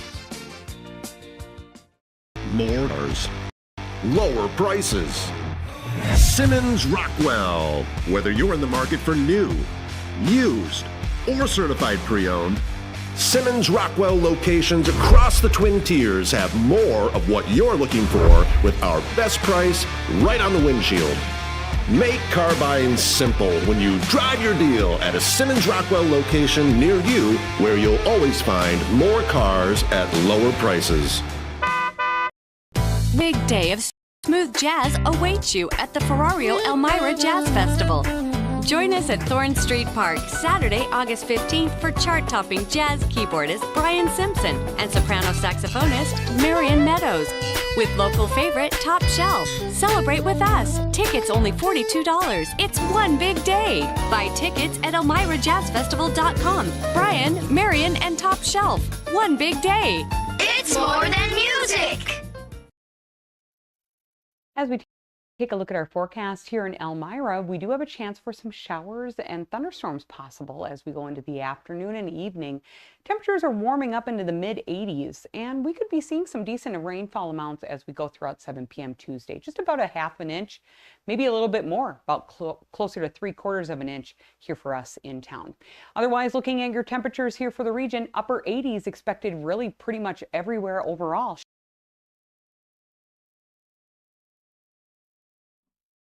Well, the roof cam needs to be restarted. But welcome back to Frankly Speaking here on WYDC TV Big Fox. I'm your host, Frank Hagan. We're broadcasting live from the Hesselsen studio. So Senator Bernie Sanders insisted that he has no regrets about his initial stance standing by disgraced Graham Plattner, despite, as we've all said here, the huge red flags, the warning signs. Sanders had been among Plattner's earliest backers, catapulting him to the prominence with his endorsement shortly after the quote-unquote oyster farmer jumped into the race. On Face the Nation on CBS, when Sanders was asked about whether he had regrets for not abandoning Plattner sooner, he said, "No, I don't think so." The self-described Democrat socialist had stuck with Plattner during a string of scandals, defending him after revelations emerged that he made unsavory social media posts, cheated on his wife, got a tattoo of a Nazi symbol, and even when several women accused him of sexual misconduct. When pressed about those scandals, Bernie Sanders often pointed to the outside money being spent against Plattner and framed him as a champion of the working class. After a bombshell Politico story broke earlier this month detailing the rape accusations against him from Jenny Rakicot, Sanders waited a day before publicly calling him to drop out of the race. Quote, "When we heard the serious allegations made against him, I wanted to get on the phone. I wanted to talk to him. I did. I asked, along with virtually all his supporters, that he should get out of the race, and he did." Now, Troy Jackson has taken his place. Sanders said, "I've known Troy for many years. What he understands is that the people of Maine are sick and tired of a rigged economy in which the billionaire class is getting richer and richer, where we have more income and wealth inequality today than we've ever had in the history of this country. I think he stands an excellent chance to win. The problem is that the oligarchs, the business class, are throwing unbelievable amounts of money in these campaigns to protect the establishment candidates." When pressed by CBS anchor Margaret Brennan on whether his endorsements, including Jackson and Michigan Senate hopeful Abdul Al-Saad, were properly vetted, the Vermont Independent admitted they might not be. "There are hundreds of candidates. I don't know who has been fully vetted. The candidates that we are supporting are standing up for the working class of the country. I and other progressives are generating enormous grassroots excitement and enthusiasm." Well, according to the New York Times, Democrat socialists are winning big, and now they want action. After a string of election victories here in New York, they're eager to tax the rich and enact anti-Israel policies. That's how the New York Times puts it. And it does that weird thing where they interview individual people. But as the organization matures, Democrat Socialists of America, that is, it is confronting how to chart its path forward. Some members are laser focused on drafting their most prominent political ally, AOC, to run for president in 2028, sometimes putting them at odds with their national brethren. Others are pushing for a more expansive policy agenda, including a renewed focus on public safety, condemning Israel's military action through legislation, and considering a public takeover of its largest utility company. The city's DSA arm has 14 working groups focused on policy goals, but has so far trained its focus on selecting political candidates and winning elections. Knocking on doors and building energy for elections have tended to be more central to the organization than in-the-weeds policy analysis. The organization feels that the sky's the limit in New York City, said Assad Dandi, the Brooklyn Bureau historian and a DSA member. There's an understanding that DSA has emerged as one of the major political players in New York City and arguably the most powerful political organization in the 5 boroughs.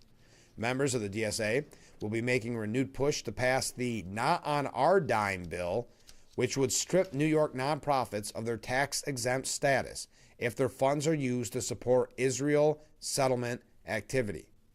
They're also trying to persuade lawmakers to introduce a bill that would penalize airlines that facilitate arms shipments to Israel from Kennedy International Airport.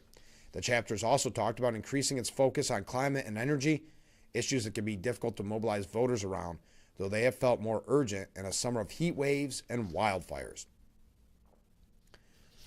All right, they demand action. Quote, Governor Hochul has been focused on lowering costs for New Yorkers and making it easier for both businesses and residents to stay in our state, said Anthony Hogeru.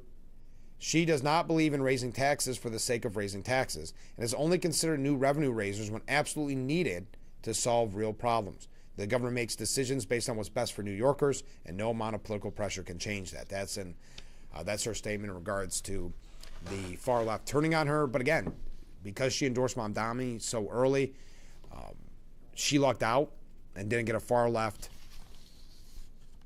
opponent. It would be a huge embarrassment for her not to raise taxes on the rich in order to fund a program she helped start, said Gordillo. Hochul, for her part, has found opportunities to partner with Mamdani on initiatives big and small, from childcare to the World Cup to the 2 house tax. But as she faces re-election in November, she also embraced the role of playing the moderate foil to Mr. Mamdani and his progressive base, knowing that the city relies on Albany to fund the new administration's expansive agenda. All right, enough on that. Jay Jacobs, the chairman of the state Democrat Party, said he appreciated the DSA's commitment to affordability, but he questioned some of the group's tactics and policy goals. He argued that their focus on taking down centrist Democrats wasn't helping in the broader effort to flip Republican-held seats and win back Congress. Quote, too often they look at moderate Democrats as the greater enemy than Republicans. They don't appeal to people in the middle. Most Americans are moderates. Now, in a true or false interview with a DSA, a top Democrat Socialist of America leader, Megan Romer, she was on Fox News, and they did a round of true or false. Just give me a true or false on these. Abolish the Senate, asked Shannon Bream. So when she was asked again, top Democrat Socialist of America leader, the national co-chair, Megan Romer, when asked abolish the Senate, true was her answer. Romer then gave affirmative answers to abolish ICE, true, defund the Pentagon, true, and government ownership of large corporations, true. She said the party would abolish borders, give amnesty to illegal immigrants, and abolish prisons as part of a long-term program. The DSA's most high-profile comrade, Mayor Zohran Mamdani, has pushed plans for the Big Apple that includes city-owned grocery stores, more stabilized housing, and higher taxes for wealthy New Yorkers. Still, she has sought to distance herself from some of the Still, he has sought to distance himself from some of the group's most radical goals, stating last year that my platform is not the same as the national DSA. Enough about Mamdani here. We'll talk about Mamdani a little bit later on. But the TV interview from the DSA leader comes shortly after the group put out a new Workers Deserve More manifesto that called to scrap the executive branch, the Senate, and Electoral College to end the two-party system. The move to tear up the U.S. Constitution to emulate a European-style parliamentary system where the U.S. House of Representatives would appoint a prime minister-like leader and also choose members of the Supreme Court. The declaration, which also called for ranked choice voting in all elections, concludes that Congress is more democratic than the Senate because the upper chamber has 2 senators for each state regardless of population. So again, abolishing the Senate, true. Abolishing ICE, true. Defund the Pentagon, true. And government ownership of large corporations, and abolishing borders. That is where the Democrat Socialists of America stand. All right, we got to take a short break. Stay with us. We'll be right back with Frankly Speaking after this. When you're online, don't forget to visit our Facebook page at Big Fox News. Catch up on news from the Twin Tiers and hear about local events. All on Facebook.com/Big Fox News. Give kids time. Just 5 minutes a day. Ask them how they're feeling. And listen. Live a carefree, engaging lifestyle at Apple Ridge Senior Living, where exceptional is the standard. It's time to redefine your future. Pursue your passions and make meaningful connections. Enjoy an inclusive and customizable senior living experience. Everything you could want, more than you expect. Visit appleridgeseniorliving.com and schedule your tour today. Small businesses are the heart of America. Like you, these entrepreneurs started out with a dream and the drive to build a better life. If you have a small business idea to grow or challenge to face, you don't have to go it alone. Since 1964, SCORE has helped millions of entrepreneurs build their businesses. Today, they are the nation's largest nonprofit source of expert mentoring, resources, and education. Whether you're starting out, building back, or have worked at it for years, SCORE will match you with specialized mentors. Our thousands of volunteers provide the guidance and connections you need for free. Your success is waiting. SCORE is ready to help. Find a mentor today at SCORE.org.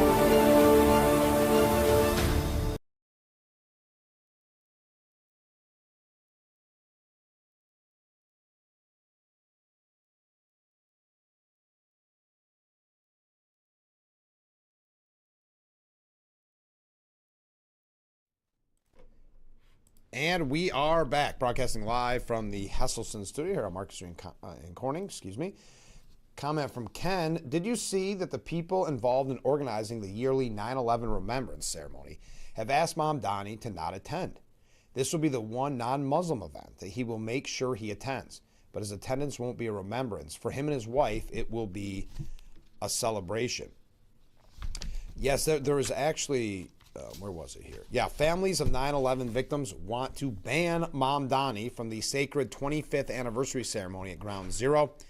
Our objective is based on his public record, his failure to meaningfully acknowledge the horror of that day, and his employment of support for or association with individuals who have minimized 9/11, defended terrorists, or even suggested America deserved the attacks, said Giovanni Galante, whose 29-year-old wife, Grace Catherine Galante, was among the 2,977 innocents killed by al-Qaeda terrorists. Galante, 55, is one of the organizers of a petition drive that has collected over 1,100 signatures in a little over a week, including from at least 300 victims' families. Quote, "This day is sacred to us. It's not political and it's not a platform for those connected to such views. His presence would be deeply hurtful and inappropriate, like an unwelcome guest at a deeply personal ceremony." Galante and other petition organizers hope to gather enough signatures to convince local lawmakers and the ceremony's organizers the nonprofit 9/11 Memorial Museum to keep Mamdani away from the silver anniversary ceremony planned for the former Twin Towers site in Lower Manhattan. The petition, posted on change.org, so you can sign it yourself, cites an array of concerns about Mamdani, who is the city's first Muslim mayor and has promoted his religion since taking office in January. They include Mamdani's refusal to condemn the globalized Intifada rallying cry for violence against Jewish people, his palling around on a mayoral campaign last year with Imam Siraj Raja, a notoriously gay-hating Brooklyn imam who once urged followers to participate in gun-free jihad and march through the city of New York. He was an unindicted co-conspirator in the 1993 World Trade Center bombing. His appointment of Ramzi Qassam as the city's chief counsel.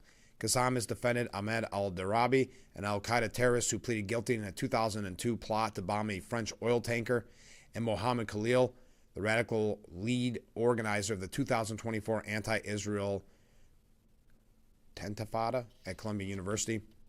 The mayor's endorsement of fellow Democrat Socialists of America member Aber Kawas for a state Senate seat, despite her once describing 9/11 as a terror attack that a couple of people did, and expressed sympathy for Ahmed Ferrari, who pleaded guilty in 2012 to plotting to blow up a Manhattan synagogue. The mayor's endorsement of Daryl Avila Chevalier for Congress. Mamdani has called the DSA insurgent the perfect candidate despite her radical past, which includes calling the U.S. a blanking disgrace and boasting she described that she desecrated the American flag by using it like a napkin to wipe her filthy hands. Mamdani defended al-Qaeda fiend Anwar al-Awlaki and blaming America for turning the prostitution-loving cleric into a terrorist, according to some of the 2015 social media posts that resurfaced last year. Al-Awlaki became a prominent imam at mosques in San Diego and Virginia, eventually interacting with 3 of the heinous 9/11 hijackers there. Mamdani's dad, chaired professor of African Studies and Colonialism at Columbia University, has expressed sympathy for suicide bombers. Quote, given these concerns, we respectfully ask the organizers carefully consider whether Mr. Mamdani's participation would align with the intentions of the ceremony and the expectations of the families most directly affected by the tragedy. The 25th anniversary should remain centered on remembrance, unity, and an unambiguous rejection of the violence and extremism that defined that day. Organizer Sherry Sparico, whose 35-year-old husband Thomas was killed on 9/11, quipped, "There are so many other examples why it would be disrespectful for Mamdani to attend the ceremony that we couldn't fit them all on a list." I'm not going to go through all the rest of them. Only politicians involved in the healing process from the start, such as ex-mayor Michael Bloomberg, Rudy Giuliani, Hillary Clinton, and longtime 9/11 family advocates and city council speaker Julie Menon, should join 9/11 family members in attending this pivotal 25th anniversary celebration. Quote, "I don't want families to feel uncomfortable," said Eichen Murphy, also a founding trustee on the 9/11 Memorial and Museums Board. "Others can come a different day, but let the families have their time."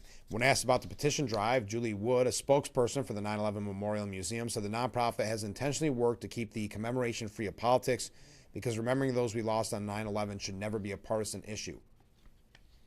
Government officials from across the political spectrum, including every sitting president, governor, and mayor since 9/11, have attended the ceremony simply to bear witness. They do not deliver remarks and are asked to remain in a designated area. Mamdani's spokesperson, Jeremy Edwards, said Mayor Mamdani will proudly honor the families, survivors, and first responders forever impacted by these devastating attacks by standing alongside them at this year's 9/11 commemoration, reaffirming that we will never forget the solemn day felt by all of us who call this city home. So to Ken's point, yes, it sounds like he will be attending out of spite. We've got some more DSA updates. The DSA, the New York City chapter of the Democrat Socialists of America, bashed the U.S. Constitution as a rationalization of a pirate kingdom. The How to Write a Constitution workshop, led by a Los Angeles-born radical author who spent his early childhood in Kenya and whose middle name is Fidel, is part of a nationwide leftist effort to abolish the U.S. Senate, Supreme Court, Electoral College, and presidency. Quote, the U.S. Constitution is pushing toward a system that looks more and more authoritarian, is not compatible with some visions of democratic change, said Boston College law professor Aziz Rana. Yes, Boston College law professor. He told the crowd of about 25 people at DSA's Lower East Side headquarters, whose red walls are plastered with pictures of the more famous Fidel, quote, there are a deep undemocratic element to it, claiming that it empowers the state to engage in various forms of violence. It might establish rights, but the rights are oftentimes going to be the rights of property holders. Rana is regularly invited to speak or be interviewed at the organization's array of events around the country. His 2024 book, The Constitutional Bind, How Americans Came to Idolize a Document That Fails Them, is called by the DSA a blueprint for the left to return to agitating. Like Mamdani, who hails from a wealthy family, true to champagne socialist fashion, Rana lives with his wife, the dean of BC's law school, in a $3.4 million Brookline, Massachusetts mansion. The couple also owns a second home in Ithaca, New York, worth more than $700,000. Comrades fed a catered lunch that included beef, lamb, and chicken kebabs, and others. Ate up the anti-constitutional comments. Our Constitution was a rationalization of a pirate kingdom. That was essentially what we were. We need to take care of each other in a different way that we have been thinking about under the WASP, white Anglo-Saxon, Protestant mentality that the God had given us a land to exploit and that people could be exploited because it was the manifest destiny of the Europeans to control the world, whatever rationalizing, we'll say baloney, they're selling back then. Someone else said that anyone should be given the right to vote. Anyone. I think we should abolish voter registration. Everyone who is over the age of 18 and has the mental capacity to vote should automatically have the right. Voter registration kind of shocks me, to be honest with you. Earlier this month, the DSA issued a new requirement for candidates endorsers to support their full radical agenda moving forward, which could be a real test if Squad Representative Alexandria Ocasio-Cortez ends up on the presidential ticket. Critics warn that it's the DSA making an authoritarian power grab. Quote, the Senate, Electoral College, and separation of powers weren't bugs, they were features. The framers understood the majorities can be just as dangerous as monarchs. Every generation thinks it's smarter than Madison until it finds itself in a political minority. All right, on that note, we got to take a short break. Stay with us. We'll be right back with Frankly Speaking after this. Don't forget to visit our Facebook page at Big Fox News. Watch news from the Twin Tiers and catch local events on Facebook.com/Big Fox News. When I have an asthma attack, I feel scared. Sometimes my parents have to take me to the hospital. I feel like a fish with no water. You know how to react to their asthma attacks. Here's how to prevent them. Because even one attack is one too many. Look, meaningful day trip close to home? Visit the historic Elmira Prison Camp, one of the most significant Civil War sites in the North. Walk the grounds, stand where history happened, discover powerful stories of courage, sacrifice, and survival that shaped our nation. Whether you're a history enthusiast, a family looking to learn together, or simply exploring the Finger Lakes region, we offer an experience you won't forget. Plan your visit today at elmiracivilwar.org. Preserve, discover, remember. World Youth Clubs provides professional and technical assistance to all our affiliate clubs all around the world. We already have 44 countries that are behind us providing safe spaces for kids, but there are 160 other countries we'd like to reach out to. Yeah. Right, Rod? Exactly. We need you to help fund the World Youth Clubs and make their dream come true. As we Take a look at our forecast here in Elmira. We do have a chance for some showers and thunderstorms possible as we go into the afternoon and evening. Temperatures are warming up into the mid 80s, and we could be seeing some decent rainfall amounts as we go throughout 7 p.m. Tuesday. Just about a half an inch, maybe a little bit more, about closer to 3/4 of an inch here for us in town. Otherwise, looking at your temperatures here for the region, upper 80s expected really pretty much everywhere overall. And we are back, broadcasting live from the Hesselson studio here on Marcus Street in Corning. We were talking about Democrat Socialists of America. Oh, we got a couple of viewer comments too as well. We'll get to those in just a second. No, let's get to them right now. All right. Mark writes, the DSA wants to abolish the Senate, police, and prisons because it appeals to criminals. Also, if they abolish all this stuff, nothing stands in their way to take over the government, to make our government a communist one. Thank you, Mark. Ken writes in, with both sides on the media admitting that voter ID is desired by 80+% of the electorate, why is John Thune not bringing it to the floor? Google says at 65 years old, his net worth is around $4 million, mostly from his political career. Possible he wants to retire and is looking for a big Democrat-funded payday? If he doesn't let it get to the floor, that's a good question. Yeah, the problem is, John Thune, if we do lose the House or the Senate or both, it's going to be essentially John Thune's fault. So many Republicans are saying, wait, we gave you all this power and you can't get anything done? All right. But I wanted to just mention one other thing about Mamdani. Israeli Prime Minister Benjamin Netanyahu blasted Mayor Zohran Mamdani, claiming that the mayor sided with Hamas murderers and their horrific actions in the October 7, 2023 terror attack. Netanyahu's comments came days after Mamdani admitted he didn't have the legal authority to arrest the prime minister, with the leader of the Jewish state even claiming without evidence that Mamdani celebrated the attacks. What Mamdani is supporting, his wife, his family, he celebrated October 7th massacre, the worst massacre against Jews since the Holocaust. Netanyahu bristled at Mamdani's push to arrest him, though he didn't present evidence that Mamdani was actually celebrating the attack. Okay. I consider October 7th to be a horrific crime, said Mamdani. His wife, Rama Douaji, a Syrian-American artist, has a history of cheering on Palestinian militants in past social media posts. She infamously liked several posts on Instagram on October 7, 2023 that had slogans such as systemic change for collective liberation and free Palestine right after the attack took place. If and when the occupation forces retaliate against the resistance, punished for wanting freedom from apartheid. Back in April, Douai apologized for the hurt I caused and said she has a lot of shame being confronted with language I used that is so harmful to others. Netanyahu further accused Mamdani of supporting the Hamas murderers who raped our women, then beheaded them, burnt babies alive, slaughtered our men, took innocent people hostage, 251 men, women, children, and babies. They're the ones who are responsible for genocide. What we're doing is trying to fight this genocidal terrorist organization that embeds itself among civilians, prevents us from moving the civilians out of harm's way. Mamdani is aligning himself with the criminals, with these murderers.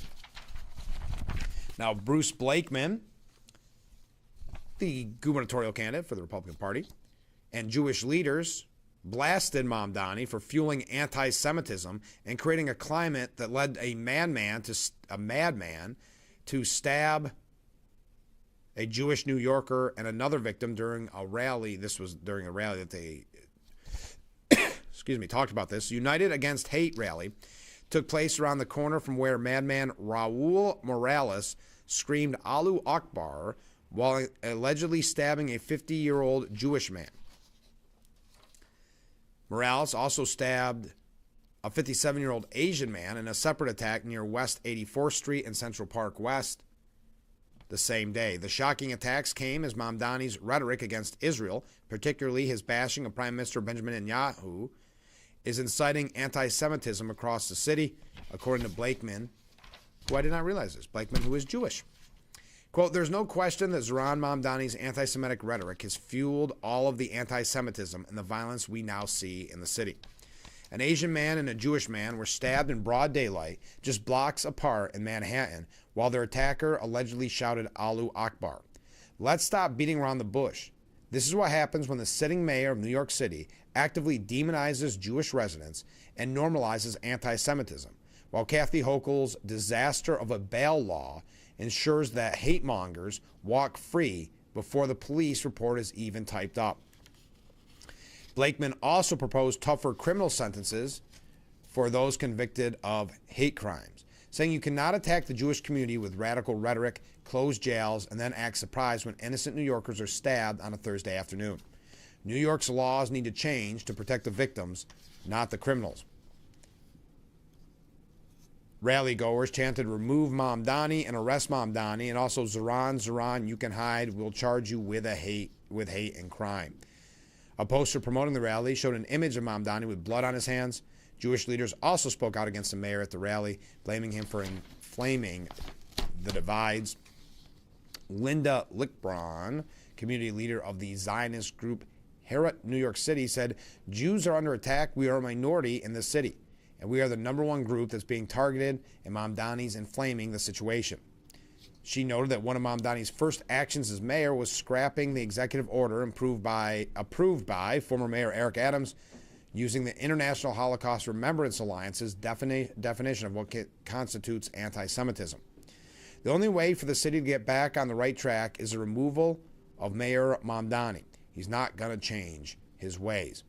Moshe Spern, president of the United Jewish Teachers, said, "I spoke at the rally to make it clear that Mayor Mamdani's war criminal video didn't just libel the Jewish people.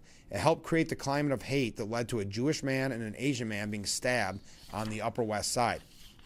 Words from the mayor's office have consequences. This is the mayor of New York. Now, to combat the hate, Bruce Blakeman proposed creating mandatory consecutive sentences for those convicted of multiple counts of hate crimes, saying if you go on a bias-motivated attack spree, your sentences will run back to back. No package deals, no concurrent sentences, no slaps on the wrist. You will rot in prison for every single life you attempt to destroy. A rapid-fire spree targeting multiple individuals or religious institutions isn't simple assault. It is domestic terrorism. The law needs to treat it as such, carrying mandatory minimums to keep those monsters off our streets forever. All right. On that note, stay with us. Man, we're moving fast this morning. Just a couple more segments, and then we'll be all done with today's broadcast. So keep those waves, keep those comments coming in, and we will be right back after this.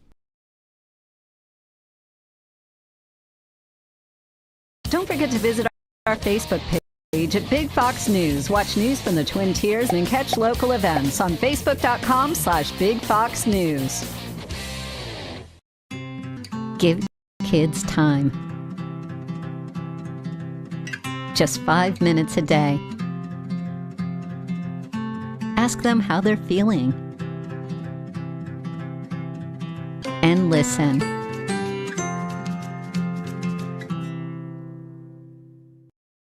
Did you know that children growing up with poor air quality have smaller lungs and higher rates of asthma than children that grow up with good air quality? And unfortunately, poor communities have poor air quality. IQ Air Foundation is working to change this. Today, the IQ Air Foundation provides filtration technology to schools with poor air quality through our Clean Air for Kids program. Our goal is to help over 50,000 school children every year breathe over 90% cleaner air indoors, helping to level the playing field, reduce barriers to learning, reduce sick days, and increase test scores. Mitigating poor air quality is key to environmental justice. Help Clean Air for Kids reach more children at IQAirFoundation.org.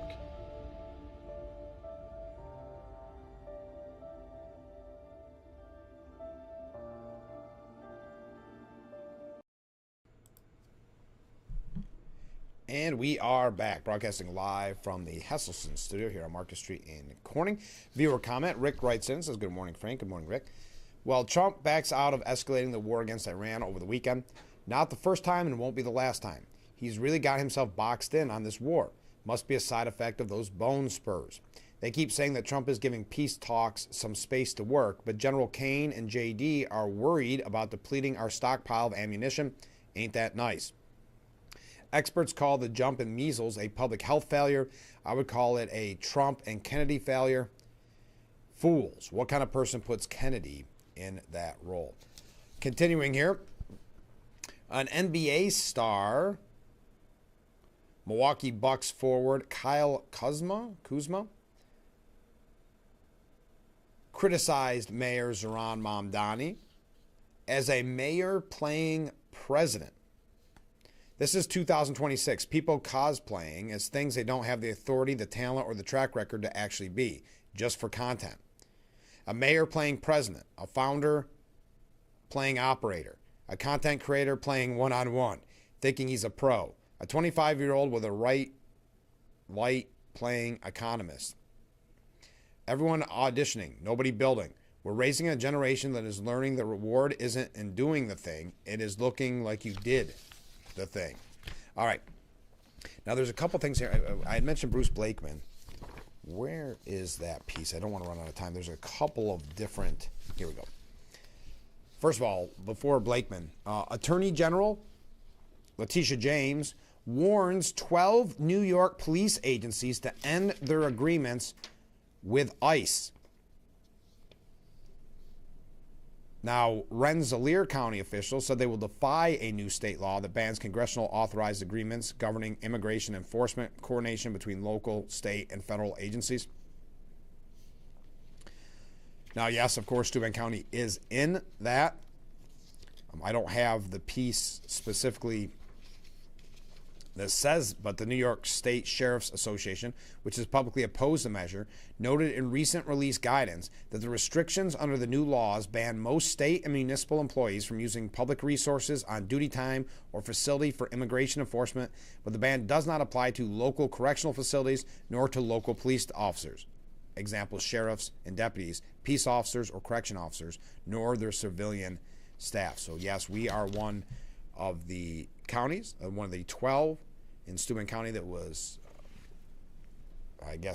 contacted, if you will, by Attorney General Letitia James.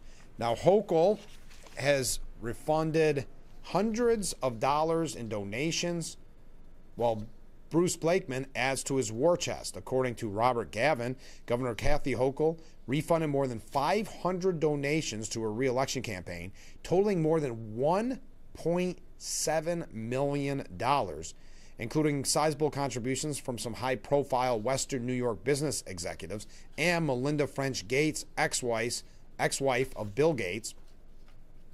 The refunds, which the governor's campaign said were necessary due to the limitation on donations, came as Hochul's Republican opponent, Bruce Blakeman, updated his recent campaign balance by adding close to $2 million. Hochul, whose campaign fund balance is four times larger than Blakeman's, now has a less than 3-to-1 advantage, according to the State Board of Elections' most recent disclosure. Over the last year, campaign filings show Blakeman's gubernatorial campaign, Blakeman for New York, has accumulated $11.4 million and has spent $4.8 million. His updated balance is close to $6.6 million. In that same period, Hochul's campaign, Friends of Kathy Hochul, has accumulated $11.3 million and spent close to $7.8 million. Hochul's updated balance, factoring in the refunded money, is $19.3 million. The balance reflects the nearly $17.5 million Hochul already had in her war chest last July. Blakeman said, with New Yorkers forced to stretch every dollar under Kathy Hochul's sky-high cost of living, I'm honored that thousands have invested their hard-earned money in our campaign in replacing the worst governor in America. All right, we're not going to go through all the names here. Hochul's campaign spokesperson, Ryan Radovacci, said, as a result of our campaign's historic support and our success in unifying Governor Hochul's big tent party behind her mission of affordability and safety, we've needed to refund some contributions in excess of the general election limits. It's a process that takes time, but we're committed to seeing it through in accordance with New York State laws. All right, we got to take a short break, and then we're going to wrap up today's edition of Frankly Speaking. Get your last second comments in.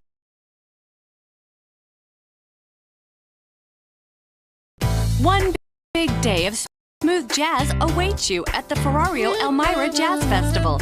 Join us at Thorn Street Park Saturday, August 15th for chart-topping jazz keyboardist Brian Simpson and soprano saxophonist Marion Meadows with local favorite Top Shelf. Celebrate with us. Tickets only $42. It's one big day. Buy tickets at ElmiraJazzFestival.com. Brian, Marion, and Top Shelf.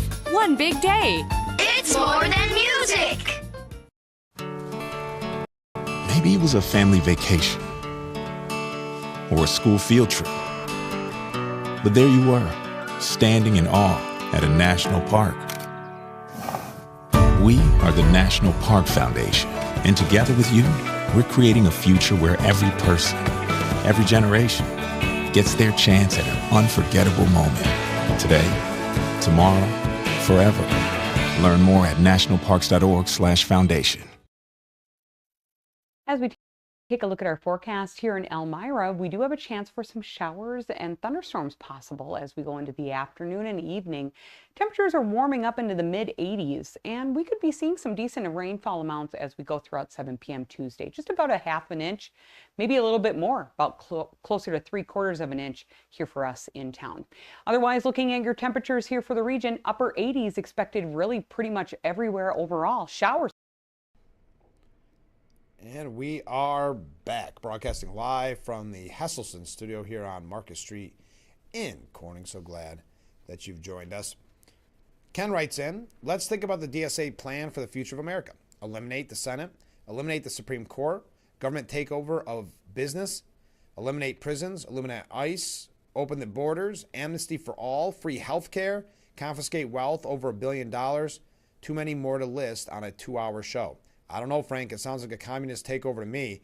I hate to mention names, but I have to. I wonder what Rick thinks. Thank you, Ken.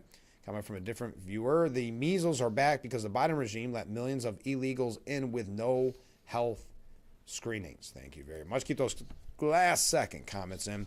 There's a couple of interesting pieces. Oh, we won't have time to get to all this, but Naomi Riley at the New York Post writes, a message for the New York State dopes who voted to legalize weed. We told you so. And it really has some staggering statistics. So if you want, you can find that at the New York Post. Legalization has turned into a disaster for young people in New York who are being hospitalized for both accidental and intentional ingestion. They are suffering academically and experiencing a lack of motivation to work. Even the New York Times editorialized a few months ago that legislation has not lived up to its advocates' promises and that America, quote, has a marijuana problem. One hopes that New York officials will reverse course. In the meantime, all we can say is, told you so. Also, a couple of interesting pieces about Dr. Fauci. Remember Anthony Fauci? He became increasingly fixated on his newfound fame as a pandemic death sword. This is very reminiscent of Cuomo. Andrew Cuomo, the same way, loved that kind of quote-unquote stardom. As early as April 2020, when more than 60,000 people had already died of COVID, the man in charge of America's response to the pandemic was obsessing about his recent stardom. According to journals released by Rand Paul, press still hot and heavy about me, multiple stories per day, directly or indirectly involving me. Fauci wrote in an entry dated April 7, 2020, amid intensifying media coverage around the White House coronavirus task force. On May 21st of 2020, the top doc wrote that this national and international fame is explosive and really unimaginable, adding it was not hyperbole to describe his celebrity in terms of global recognition, according to his diary.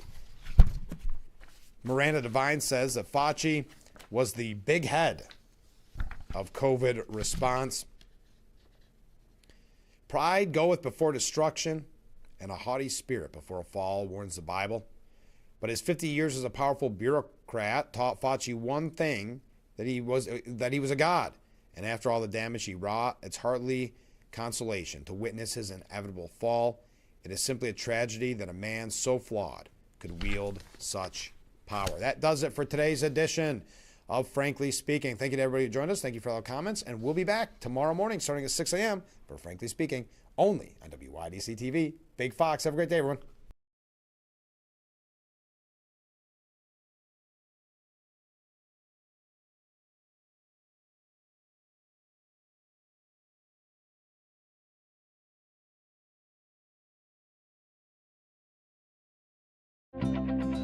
Live a carefree, engaging lifestyle at Apple Ridge Senior Living, where exceptional is the standard. It's time to redefine your future. Pursue your passions and make meaningful connections. Enjoy an inclusive and customizable senior living experience. Everything you could want, more than you expect. Visit appleridgeseniorliving.com and schedule your tour today. Going to go to the gym? The health club is not an option? Come to Hesselson today and see why swim spas and fitness systems can fit into anyone's yard and budget. 12-foot, 14-foot, 15-foot, 18-foot dual temperature hot tub and swim spas are all on display in Hesselson's indoor and outdoor showroom. Try before you buy. 0% interest-free financing options are available on every Hesselson swim spa. Swim and exercise year-round and start making every day better. After 70 years, it's still fun to poke in the corners at Hesselson's. I had to pack up all my things. I had to leave my home. And I never knew where I was going next. It felt like I never even had a say. But then you came along. Change a child's story. There's a child in foster care waiting for a volunteer like you. Learn how you can help at nationalcasagal.org.